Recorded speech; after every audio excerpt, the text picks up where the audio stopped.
Hello students, welcome to DC line RM series में आपका स्वागत है बच्चों। मैं हूं सीएस अनिल और मेरे सीएमए फाउंडेशन के प्यारे प्यारे बच्चों, आज हम स्टार्ट करेंगे बेटा चैप्टर 3 मनी एंड बैंकिंग। बहुत ही ज्यादा इंपॉर्टेंट चैप्टर है बेटा, ध्यान से पढ़ेंगे, ठीक है। तो चलिए स्टार्ट करते हैं।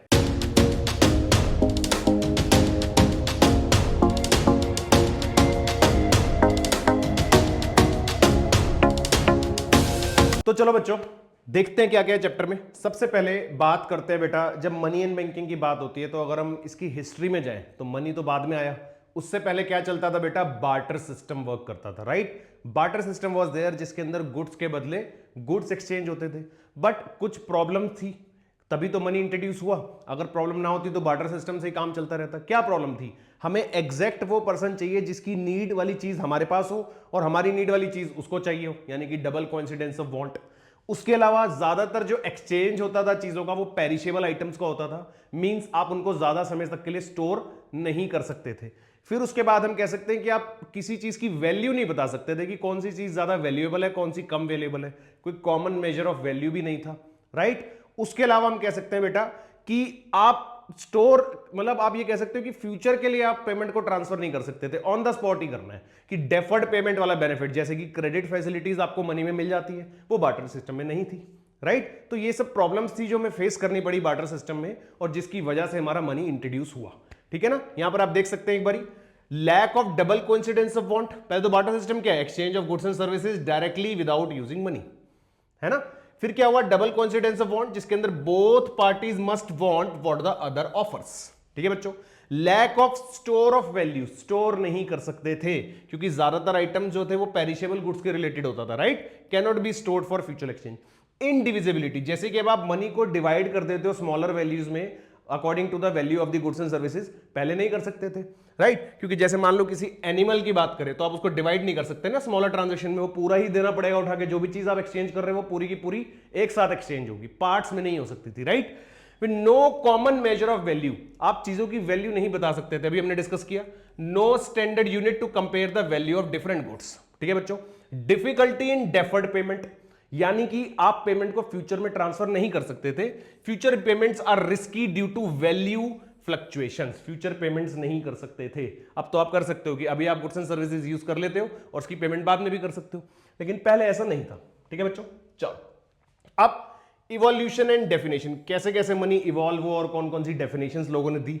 सबसे पहले derive from a Roman goddess Juno Moneta, ऐसा माना जाता है कि एक रोमन गॉडेस जूनो मोनेटा की वजह से नाम रखा गया मनी, ठीक है बच्चों। Invented to overcome the barter system problem, असल में जो इंट्रोड्यूस करा ही है वो किस लिए करा गया, ताकि बार्टर सिस्टम की प्रॉब्लम्स को ओवरकम करा जा सके। डेफिनेशन के हिसाब से Robertson is widely accepted in payment for goods and services, ये रॉबर्टसन के हिसाब से। स्लिगमैन के हिसाब से जनरली एक्सेप्टेबल, वॉकर के हिसाब से money is what money does, कि जो मनी से होता है वही मनी है। मनी से यानी कि जो जो चीजें हम परचेज करते हैं। मनी की आप लोगों को पता होगा कि अपनी कोई डिमांड नहीं है मनी की डिराइव्ड डिमांड है। हमें मनी इसलिए चाहिए होता है क्योंकि मनी से हमें डिफरेंट चीजें परचेज करनी होती है, इसलिए मनी की डिमांड करते हैं, राइट। इसलिए चलो टाइप्स ऑफ मनी में बेटा सबसे पहले बात करते हैं कॉमोडिटी मनी। पहले गोल्ड कॉइन, सिल्वर कॉइन्स चला करते थे, ठीक है, वो भी एक कॉमोडिटी मनी है, उसको भी आप यूज कर सकते हैं मनी के लिए। तो गोल्ड कॉइन, शेल्स, स्पाइसेस। फिर आता है fiat money. What is fiat money? Fiat money is the money which is legally authorised by the government, और we can say legal tender money which can be used to make any payment and the receiver can not refuse. Receiver मना नहीं कर सकता उस payment को लेने के लिए, उस मनी को लेने के लिए जो गवर्नमेंट ने ऑथराइज्ड करा है, ठीक है। Government declared legal tender not backed by physical commodity, यानी कि नोट्स एंड कॉइन्स जो सिंपल हम अपने पास देखते हैं। देखो होता क्या है, जनरली मनी तो वही है जो हमें यूज कर रहे हैं डेली, पर अकॉर्डिंग टू द यूजेज उसका नाम चेंज हो जाता है कि कहां पर वो किस पर्पस के लिए यूज हो रहा है, तो उस हिसाब से उसकी डेफिनेशन चेंज होती है। तो fiat money is generally the notes and coins which is given by the RBI to us to do the transactions which is a legal tender money, ठीक है जी। फिर आता है फिड्यूशियरी मनी। इसकी बात करें तो चेक्स और ड्राफ्ट में भी पेमेंट्स होती है ना। चेक से भी तो पेमेंट्स करते हैं, हम उसके अंदर बियरर का नाम लिख देते हैं, अकाउंट होल्डर का नाम लिख के चेक से पेमेंट करते हैं, जो डायरेक्टली आपका बैंक उसके बैंक को पे कर देता है, तो उससे भी पेमेंट्स होती है, ड्राफ्ट से भी पेमेंट्स होती हैं, right. Accepted based on trust, not legal tender. Legal tender तो नहीं है पर एक ट्रस्ट के बेसिस पर एक्सेप्ट हो सकती है। फिर आता है बेटा commercial bank money which is created by bank through loans. Fractional reserve banking की बात हो रही है, यानी कि बैंक डिपॉजिट्स या क्रेडिट्स। जब बैंक में जो डिपॉजिट्स है या जो बैंक क्रेडिट क्रिएट करता है, ये भी हमारा एक तरीके से फॉर्म ऑफ मनी है। ठीक है बच्चों, चलो फिर बात करते हैं मनी का सप्लाई और उसके कंपोनेंट। अब इकोनॉमी में मनी का सप्लाई कौन मैनेज करता है? इकोनॉमी में मनी का सप्लाई दो लोग, एक तो आरबीआई जो डायरेक्टली मनी प्रिंट करके सर्कुलेट करता है, दूसरा मैनेज करता है हमारा कमर्शियल बैंक। कमर्शियल बैंक कैसे मैनेज करता है? With the help of credit. वो क्रेडिट को मैनेज करता है इकोनॉमी में कि क्रेडिट कितना होना चाहिए। अगर क्रेडिट को ज्यादा कर दिया तो मनी का सप्लाई ज्यादा हो जाएगा, क्रेडिट कम कर दिया तो मनी का सप्लाई कम हो जाएगा। तो कमर्शियल बैंक भी एक इंपॉर्टेंट रोल प्ले करता है in the form of money supply. ठीक है बच्चों, तो देखो क्या बात करी हमने, currency issued by central bank यानी आरबीआई की बात हो रही है, और demand deposits in commercial bank, ये सब मनी का सप्लाई का पार्ट होते हैं। अब अलग अलग मेजर्स हैं मॉनेटरी एग्रीगेट्स की, अगर हम बात करें डिफरेंट डिफरेंट कैटेगरीज में हमने बांटा हुआ है जब हम मनी के सप्लाई को कैलकुलेट करते हैं। सबसे पहले देखते हैं M1, करेंसी वर्ड यूज हो रहा है, यानी currency with the public and banks, demand deposit जो है बैंक के पास, और अदर डिपॉजिट्स। ठीक है, और इस M1 को बच्चों हम बोलते हैं नैरो मनी, ये हमारा नैरो मनी है। ठीक है, नैरो कंसेप्ट है क्योंकि इसके अंदर लिमिटेड चीजें ली है हमने। फिर उसके बाद आता है M2 जिसमें M1 तो पूरा plus saving deposits which is time liabilities, फिर सीडीज आ गया हमारा करेंसी डिपॉजिट्स, फिर आ गया शॉर्ट टर्म डिपॉजिट जो कि 1 ईयर से कम वाले होते हैं। 1 ईयर से कम वाले डिपॉजिट्स को भी हम इसमें काउंट करते हैं, ये होता है M2। M3 में M2 पूरा, फिर लॉन्ग टर्म डिपॉजिट्स यानी 1 साल से ज्यादा वाले, बैंक की बोरिंग्स, और M3 को हम बच्चों बोलते हैं ब्रॉड मनी। याद रहिए बात, नैरो मनी होता है M1 और M3 जो है वो क्या होता है? Broad money. ठीक है, चलो वैल्यू ऑफ मनी की बात करें अगर, तो परचेजिंग पावर को अगर हम देखें तो वो होता है 1 डिवाइडेड बाय प्राइस लेवल। जितना प्राइस लेवल कम होगा उतनी हमारी परचेजिंग पावर ज्यादा होगी, इसलिए ऐसा बोला जा रहा है। अगर इकोनॉमी में प्राइस लेवल्स बढ़ेंगे तो अगर इनकम हमारी वही है पर प्राइस लेवल बढ़ जाए तो हमारी परचेजिंग पावर कम हो जाएगी, इसलिए purchasing power is inversely related to the price level. ठीक है बच्चों, टाइप्स में इंटरनल एक्सचेंज वैल्यू होती है। एक तो इंटरनल मतलब जो आप domestic goods and services obtain करते हैं for per unit of money, per unit of money, यानी सपोज जितनी भी total value of goods and services है डिवाइडेड बाय टोटल मनी जो स्पेंड हुआ उसके ऊपर, तो क्या आ जाएगा? पर यूनिट ऑफ मनी में उसकी वैल्यू आ जाएगी, that will be the internal exchange value. External exchange value, आप लोग एक्सचेंज रेट देखते हैं कि $1 कितने रुपीस के बराबर है, तो ये एक एक्सचेंज रेट है कि नहीं है? तो हमारा रुपी का कंपैरिजन अगर हम डॉलर से करें तो that is an exchange, external exchange value means foreign currency obtained per unit of the domestic currency. ठीक है, सिंपली जो हम एक्सचेंज रेट पढ़ते हैं उसी की बात हो रही है। ठीक है बच्चों, चलो आगे देखते हैं। अब ग्रेशम्स लॉ के according bad money drives out the good money, bad money drives out the good money. कैसे?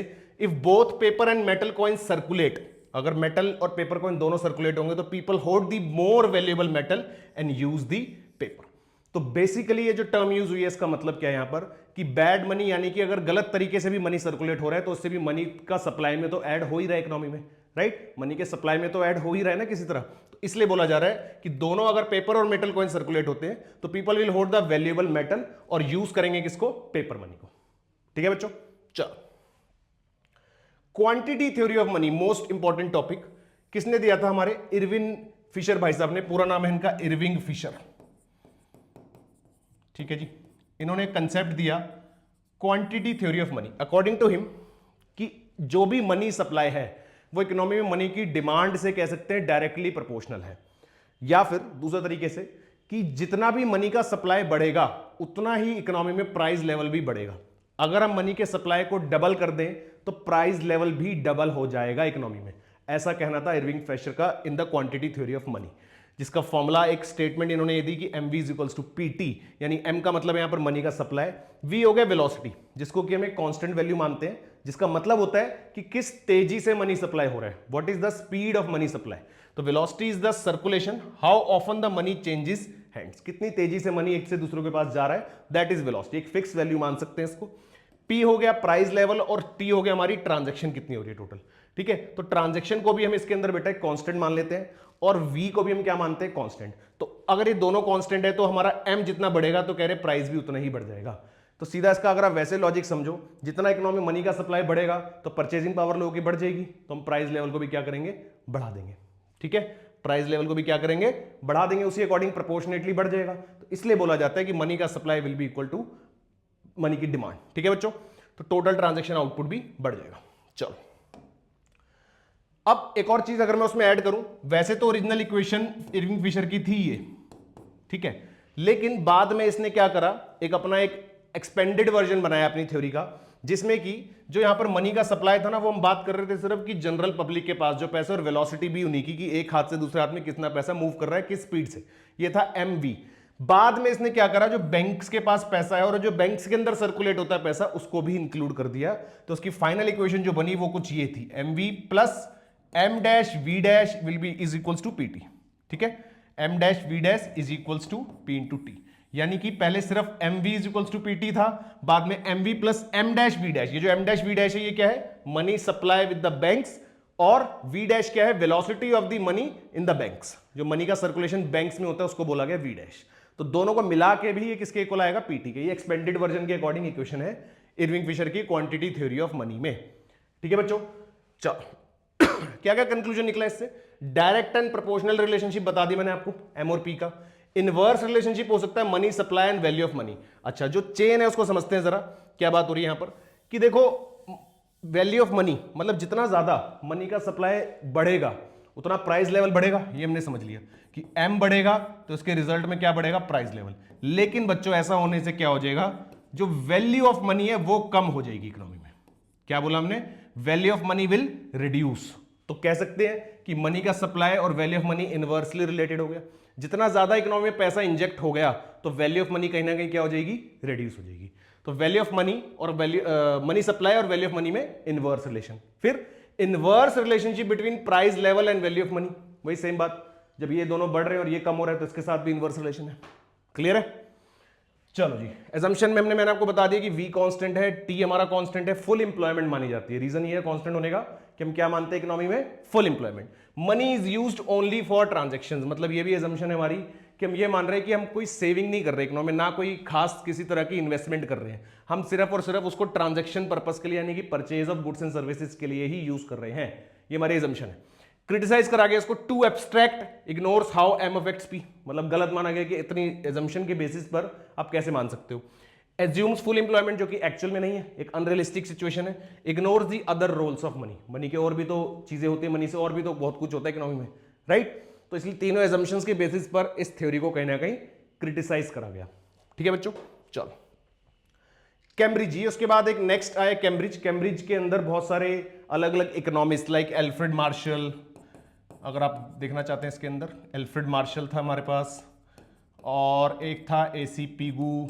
ये सारे बेटा इकोनॉमिस्ट हैं अलग अलग, जिन्होंने उसी थ्योरी के अंदर आगे अपनी इनपुट दिए और नई तरह से थ्योरी बनाई थी। फिर एक था रॉबर्टसन, रॉबर्टसन था एक नाम, और एक नाम था हमारे पास और that is Keynes, John Maynard Keynes जो पूरा नाम है, ठीक है। तो ये कुछ इकोनॉमिस्ट थे जिन्होंने अपना एक और वर्जन दिया क्वांटिटी थ्योरी ऑफ मनी का, जिन्होंने क्या बोला कि m is equals to P into K into T, ठीक है। इन्होंने अपना एक वर्जन दिया जहां पर ये क्या बोला इन्होंने, k is the proportion of income held as cash balance. आप कितना सेव करते हो पैसा अपने पास कैश बैलेंस की फॉर्म में, यानी एक तो मनी वो है जो आप डिपॉजिट या इन्वेस्ट करोगे आगे, और एक मनी वो है जो आप अपने पास सेव करोगे। तो यहां पर बात हो रही है, जो हमने के लिया है, के इज दैट रेशियो कि कितना आप अपने पास सेव करते हो, वही मनी की डिमांड है। मनी की डिमांड को इन्होंने किसके इक्वल माना, जो इसके अंदर एम है वो मनी की डिमांड है। फॉर एग्जाम्पल आपकी इनकम है 10,000 और आप इसमें से 2,000 रुपीज सेव कर लेते हो, क्या कर लेते हो, सेव कर लेते हो, तो यानी आपका जो मनी की डिमांड है वो 20% है। समझ गए, मतलब जितना पैसा आप अपने पास होल्ड करके रखते हो, होल्ड करने की बात हो रही है, तो जितना पैसा आप अपने पास होल्ड करते हो कैश बैलेंस की फॉर्म में, उसका जो रेशियो है, जैसे इस केस में मेरा 20% निकल रहा है, या हम कह सकते हैं 0.2, अगर रेशियो की बात करें तो 0.2 परसेंटेज में दैट इज 20%, तो ये 0.2 यहां पर के की वैल्यू होगी, ठीक है। फिर इकोनॉमी में प्राइस लेवल कितने और आउटपुट कितना है, ये था कैम्ब्रिज वर्जन, कैम्ब्रिज इक्वेशन, जिसके अंदर 3-4 इकोनॉमिस्ट ने मिलकर ये थ्योरी दी थी। ठीक है जी, चलो अब क्या रिलेशनशिप निकला फिशर में, जो हमारा के है 1/v हो गया, जितना ज्यादा लोग सेव करेंगे उतना यानी कि इकोनॉमी में सर्कुलेशन कम होगा, तो दोनों का इनवर्स रिलेशन आ गया कि नहीं। के हमने क्या पढ़ा, proportion of that money which is held as cash balance, और वी हमने लिया था वेलोसिटी ऑफ मनी सर्कुलेशन, कितनी तेजी से मनी सर्कुलेट हो रहा है। तो जितना ज्यादा लोग सेव करेंगे तो सर्कुलेशन में कम जाएगा पैसा, राइट। और इसको भी हम चेंज करके ऐसे भी लिख सकते हैं, तो यानी दोनों का आपस में इनवर्स रिलेशनशिप है। Transaction velocity 1/k is income velocity.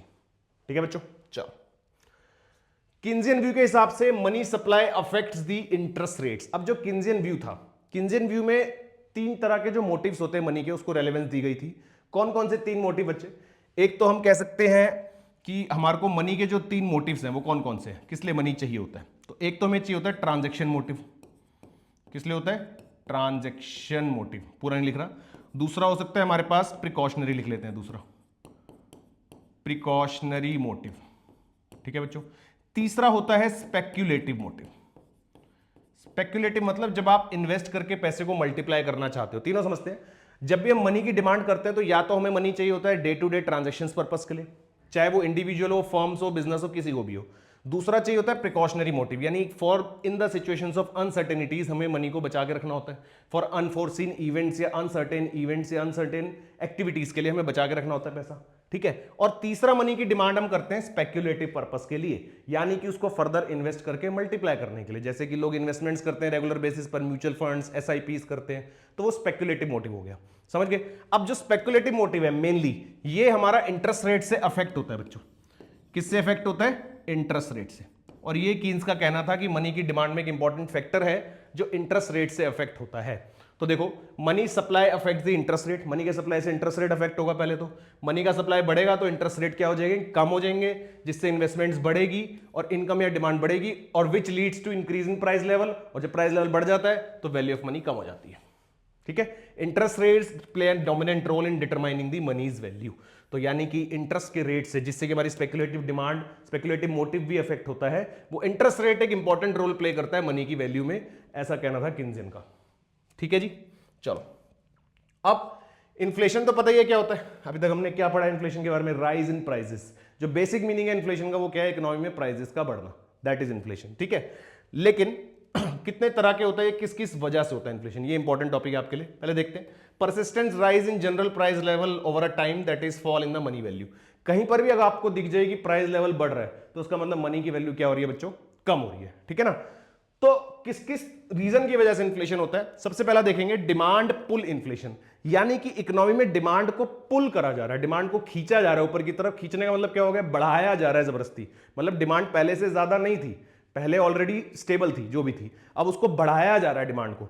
तो ऊपर की तरफ पुल करना, कैसे पुल करना? लोगों के हाथ में मनी पहुंचाना ताकि उनकी परचेजिंग पावर बढ़े। तो जब परचेजिंग पावर बढ़ेगी तो एग्रीगेट डिमांड बढ़ेगी और प्राइसेस राइज करेंगे, राइट। देखो कैसे, जहां पर हम डिमांड पुल इन्फ्लेशन में क्या कोशिश करते हैं कि हमारी एग्रीगेट डिमांड ज्यादा हो जाए, किससे? एग्रीगेट सप्लाई से। मतलब ये किस वजह से हुआ इन्फ्लेशन वो देखते हैं, पर इसमें रिजल्ट क्या होता है कि एग्रीगेट डिमांड एग्रीगेट सप्लाई से ज्यादा हो जाती है। क्यों? गवर्नमेंट की स्पेंडिंग बढ़ गई। गवर्नमेंट जब एक्सपेंसेस ज्यादा करती है तो लोगों के पास परचेजिंग पावर ज्यादा आ जाती है ना। मनी का सप्लाई बढ़ गया, which is called deficit financing.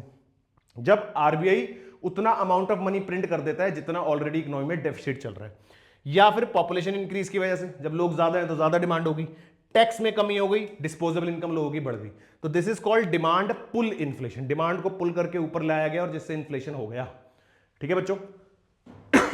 Next देखते हैं, that is cost push inflation. अब इकोनॉमी में कॉस्ट बढ़ा दी, डिमांड को नहीं पुल किया, कॉस्ट इंक्रीज कर दी, जिससे अल्टीमेटली प्राइसेस हाई हो गए। Rise in cost of production, जिससे प्राइसेस बढ़ाए गए, यानी कि वेजेस बढ़ा दिए, इनडायरेक्ट टैक्सेस बढ़ा दिए, इंपोर्ट ड्यूटीज बढ़ा दी, import prices. Hoarding, artificial shortage, hoardings create कर दी, आर्टिफिशियल शॉर्टेजेस क्रिएट हो गई कि जिससे कॉस्ट बढ़ने लग गई चीजों की। जब कॉस्ट बढ़ने लग जाती है तो प्राइसेस अपने आप हाई हो जाते हैं। अगर आपको कोई भी चीज बनाने की या परचेस करने की कॉस्ट ज्यादा पड़ रही होगी तो प्राइस ज्यादा चार्ज करोगे कंज्यूमर से, राइट। तो this is called cost push inflation, ठीक है बच्चों। चलो, उसके बाद बात करते हैं कुछ स्ट्रक्चरल फैक्टर्स और क्या रीजन हो सकते हैं। जेन्युइन शॉर्टेज, कई बार जरूरी नहीं है कि आर्टिफिशियल शॉर्टेज है, जेन्युइनली शॉर्टेज हो गई है। और factors of production, natural calamity आ गई, सप्लाई शॉक, अचानक से सप्लाई शॉर्ट पड़ गया। अब अचानक से अगर सप्लाई की शॉर्टेज होगी तो प्राइसेस तो राइज करेंगे। एक्सपोर्ट ज्यादा हो गए डोमेस्टिक सप्लाई से, डोमेस्टिक में शॉर्टेज हो गई है। एक्सपोर्ट आप ज्यादा कर दिया आपने, यहां से आपने ज्यादा ही बाहर एक्सपोर्ट कर दिया और डोमेस्टिक मार्केट में शॉर्टेज क्रिएट हो गई तो प्राइसेस हाई हो जाएंगे। फिर आता है मॉनेटरी फैक्टर्स, वेलोसिटी ज्यादा हो गई इकोनॉमी में, सर्कुलेशन, यानी कि जो मनी का सर्कुलेशन था इकोनॉमी में, जो फ्लो करता था एक हाथ से दूसरे हाथ में, वो कुछ ज्यादा तेजी से मूव करने लग गया, जिससे अल्टीमेटली प्राइसेस बढ़ गए, ठीक है बच्चों। अब जल्दी से देखते हैं कंपैरिजन, जो हमने थ्योरीज पढ़ी कौन कौन सी, फिशर, कैम्ब्रिज और कीन्जियन व्यू, तीन पढ़ी, तीनों को एक बार कंपैरिजन देखते हैं। इक्वेशन तो सिंपल है, पढ़ ली, कीन्जियन ने कोई इक्वेशन नहीं दी, सीधा कंसेप्ट दिया था इसलिए ब्लैंक। फोकस इसका था ट्रांजैक्शंस के ऊपर, money as medium of exchange. इसने मेन क्या माना था फिशर ने कि मनी ही एक मीडियम एक्सचेंज है, और जो कि है भी, और इसने क्या कहा था कि मनी की वजह से ही सिर्फ प्राइस लेवल इफेक्ट होता है। यहां पर क्या था, कैश बैलेंस। इनका फोकस था, कैम्ब्रिज के अंदर जो डिफरेंट इकोनॉमिस्ट थे, इनका व्यू था कि लोग होल्ड कितना करते हैं मनी, उससे मनी की डिमांड इफेक्ट होती है, money as a store of value. ठीक है, यहां पर क्या था, इंटरेस्ट रेट। किन्जियन का कहना था कि इकोनॉमी में जो मनी का सप्लाई है बच्चों, वो इंटरेस्ट के रेट से इफेक्ट होता है, link between money supply and real economy, यही बोला था। तो कंपैरिजन है, आप लोग एक बार स्क्रीनशॉट भी लेना चाहो तो ले सकते हो वीडियो पॉज करके। ठीक है, चलो की वेरिएबल्स क्या थे इसमें, वी बोला गया वेलोसिटी ऑफ सर्कुलेशन को, के बोला गया proportion of income held as cash, ये सारे वेरिएबल्स हमने पढ़े। आर इसमें बोला गया इंटरेस्ट रेट को। ठीक है जी, रिलेशनशिप में V is assume to be constant, यहां की वेरी कर सकता है according to the liquidity preference, लोग कितना कैश होल्ड करके रखना चाहते हैं उस हिसाब से इकोनॉमी में के चेंज भी हो सकता है। ठीक है ना, यहां पर क्या था, मनी सप्लाई से इंटरेस्ट रेट इफेक्ट होगा, उससे इन्वेस्टमेंट इफेक्ट होगी, उससे इनकम इफेक्ट होगी, और उससे प्राइस इफेक्ट होंगे, और उससे वैल्यू ऑफ मनी कम होगी, है ना, पूरी चेन पड़ी थी किन्जियन में। चलो उसके बाद एजम्पशन, यहां पर हम बात करते हैं फुल इंप्लॉयमेंट की।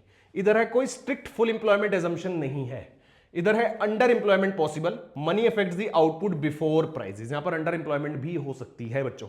क्रिटिसाइज करा गया इसको अंदर, क्योंकि फिशर ने, मैंने आपको बताया था, बहुत सारी एजम्पशन ऐसी ली थी जो अनरियलिस्टिक थी, तो उनके बेसिस पर क्रिटिसाइज करा गया था। ठीक है, ignore the demand for money, सीधा सप्लाई की बात हो रही थी। यहां पर क्या है, still partial ignore speculative demand, Cambridge के अंदर स्पेकुलेटिव को इग्नोर करा गया। यहां पर मोर रियलिस्टिक तो था चलो किन्जियन के, लेकिन कॉम्प्लेक्स बहुत ज्यादा था समझना। आपने देखा ना कितनी लंबी चेन बनाई इसने, मनी सप्लाई से लेकर वैल्यू ऑफ मनी तक, तो थोड़ा कॉम्प्लेक्स स्ट्रक्चर था। नेचर की बात करें तो मैकेनिकल एंड प्रोपोर्शनल, एम को इसने कहा कि डायरेक्टली इफेक्ट करता है पी को। यहां पर बिहेवियरल था, डिपेंड करता है लोगों की डिजायर कितनी है मनी को होल्ड करके रखने की। ठीक है बच्चों, यहां पर सिक्वेंशियल एंड इनडायरेक्ट, बहुत लंबी चेन बनाई थी, मनी से लेकर वैल्यू ऑफ मनी तक, मनी के सप्लाई से लेकर वैल्यू ऑफ मनी तक, तो इसलिए बोला जा रहा है कि सिक्वेंशियल और बहुत ज्यादा इनडायरेक्ट था, बहुत ज्यादा इनडायरेक्ट रिलेशनशिप था। फॉर्मूला हमने बात करी, indirect relationship between v is equals to 1 by k, k is equals to 1 by v, यहां पर कोई ऐसा रिलेशनशिप था नहीं k और v का। प्राइमरी रोल क्या था इसका, मीडियम ऑफ एक्सचेंज, सिर्फ मनी की बात होती है मीडियम ऑफ एक्सचेंज की। यहां पर स्टोर ऑफ वैल्यू हम बात कर चुके हैं, इसमें मीडियम एक्सचेंज भी है, स्टोर ऑफ वैल्यू भी, और स्पेक्यूलेटिव, जिसका जो कि मेन फोकस था किन्जियन का। अपनी थ्योरीज में किन्जियन ने ज्यादातर फोकस किस पे करा है, स्पेक्यूलेटिव के ऊपर, जहां पर हम बात करते हैं बेटा इंटरेस्ट रेट्स की। ठीक है, यहां तक समझ आया? चलो ठीक है बेटा, अभी इतना ही करते हैं, रिमेनिंग चैप्टर करेंगे नेक्स्ट वीडियो में। ठीक है, आई होप आप लोगों को वीडियो में बहुत मजा आया होगा, अच्छे से समझ आया होगा बच्चों। मिलते हैं नेक्स्ट वीडियो में, तब तक के लिए keep learning and all the best.